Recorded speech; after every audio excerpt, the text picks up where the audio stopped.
Hi everyone and welcome back to Chess for Charity. In this video, I'm going to show you two amazing puzzles that are relatively famous, but they have such amazing themes. So this is the first one. If you haven't seen it before, take a second and see if you can find the checkmate in 2 moves.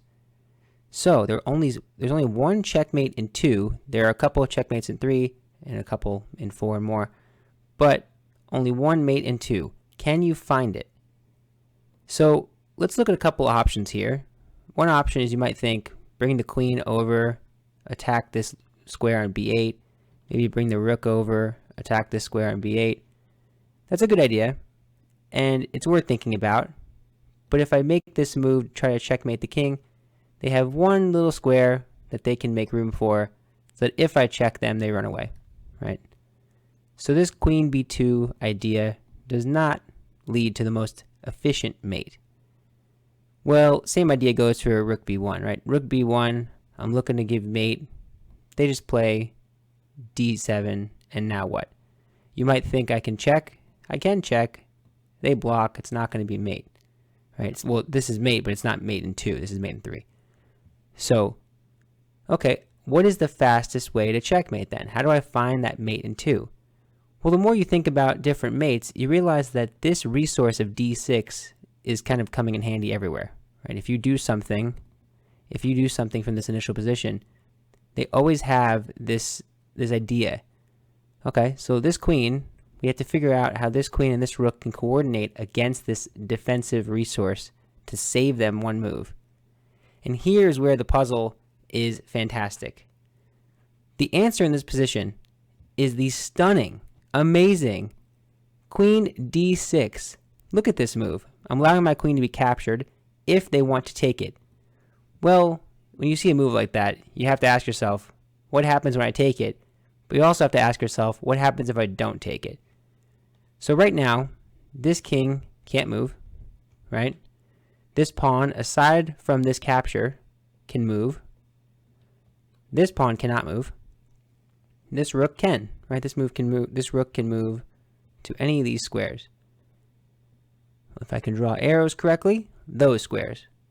So what happens if you don't accept this and you instead move? Well, that doesn't help because look at this diagonal just opened up. That's checkmate. Same idea here if you do 2 moves, right? Oops, 2 moves. Same idea, right? Okay, what about if the rook moves? Well, I'm not going to show every variation here because it's the same point. But if the rook moves out of the way anywhere, that's mate. You give up position on d7. So that's checkmate. Okay, well, really we have to ask ourselves the question, what happens when they capture? Well, look, this defensive resource that they had, this little out square here, now you blocked it up by their own pawn, which means rook c1 is checkmate. Look at this. I love that. This rook is doing enough, this king is doing enough, and that kills the king here in the corner, kind of in the corner. So the idea here is to block their own out square and force them to capture so you can give them this nice mate on the c file. Okay, that's the first puzzle. Hopefully you enjoy that one. Let's look at the second puzzle. It's a similar theme, but it's a little bit different. Okay, so we have the same clump of pieces like we did in the last one, and this one, instead of a king, queen, and a rook, I have a king and a rook and a pawn. So there's only one checkmate in 4 in this position. There are other ways to win, plenty of other ways, but only one mate in 4. If you want to see if you can solve it, feel free to pause it like the other one. It's important to try to look through, find the winning move. I should also make a quick note. I think there's some value in finding the most efficient win. I know you might say, hey Frank, it's mate in 4, mate in 5, mate in 10, who cares? You're right to a point, but I think finding the most efficient move to win is important because in Blitz and Bullet, every, 5 moves, that costs you the game. 5 seconds can cost you the game. So finding the most efficient way is always a good idea. Okay, so you notice that these pawns are going down the board, right? So they can't move. The only thing that black can do, well, if it was black's move right now, it would be stalemate.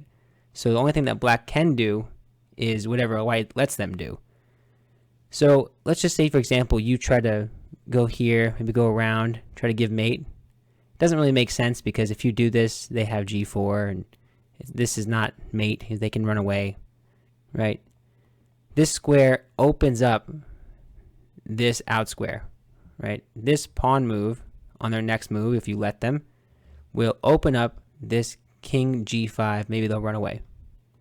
So, similar to the last position, how can I force this pawn move to not happen? Right? Notice how that's similar to the last one. It's a pretty cool theme. Well, there's a move here, and if you can find it, fantastic job. The move is, again, the amazing rook h4. Bang! What's happening with that move? Okay, well, I should say that you're forced to take it. This time you can't decline the sacrifice. You have to take it. Okay, I just gave up a rook for nothing, right? Kind of. And I have, as white, I have a few moves. I can go backwards. I can go forward. And of course, I can't take this pawn because it's protected by the king. Only one of these moves wins. Which one? Well, the whole goal of making this move is you're blocking in black's forces here. So if I made a move like this, well, that doesn't make any sense because now the king can get out. The whole point of putting my rook here was to allow my king access to a square like f4, which prevents the king from getting out. So now this little blockade here, it's maybe not a blockade, this little force field, whatever you want to call it, is right around the king, right? So, really what I'm saying is, the only move for black in this position is to push the pawn, because I am forcing them to not move their king. Okay, they make the move g5. That's the only move. Now again, king f5, look what I'm doing. I'm blocking everything off from the king. I'm only allowing them one move in this position. What is the one move in this position? Well, there's a pawn on g5, so they have to move it. But look at the whole point.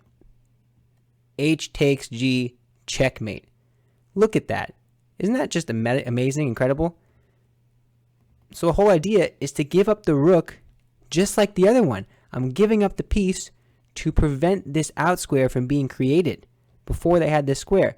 Now they don't have this square, like this. I just think that's so cool. I don't know if it's just me, but both of these puzzles have the same theme. You put a piece on a square that just looks crazy at first, but what it's doing is it's controlling one incredibly important square. So, in that case, it was the queen. In this case, it is the rook. But yeah, that's pretty much it. Hopefully you enjoyed them. I know they're two quick puzzles. They're relatively famous, so I thought maybe you've already seen them, but I had to show them for those of you who haven't. That's it for this video. If you enjoy the content, be sure to subscribe. I put new videos out all the time, and hopefully we can make more money for charity. Thanks so much. Bye.